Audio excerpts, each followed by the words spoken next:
Good day to all employers. My name is Rosemary B. Beltran. I am 40 years old from Aglipay, Quirino Province.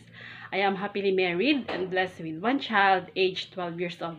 I was born Christian and a college graduate in Bachelor of Elementary Education.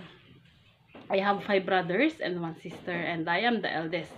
My hobbies are singing, cooking, playing the guitar, and cross-stitching. Ma'am, sir, I work as domestic helper in United Arab Emirates for 1 year and 10 months, and I have served 7 members of the family, including 1 couple and 5 children, ages 15, 13, 11, 4, and 2 years old. My main duties are preparing and cooking meals, taking care of the children, ironing, car washing, doing the laundry, washing the dishes, and maintaining the cleanliness of the house. I also do tutorials to the kids. I also work as a housemate here in the Philippines for 4 years, and I serve 4 members, including 1 couple, a 4-year-old child, and a 4-month-old baby.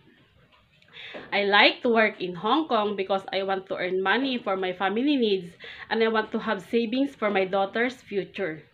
To my future employer, please hire me as your helper because I am a loyal, trustworthy, hardworking, and willing to learn the task given. I promise to do all my duties and responsibilities, and I am looking forward to work with you as soon as possible. Thank you and God bless.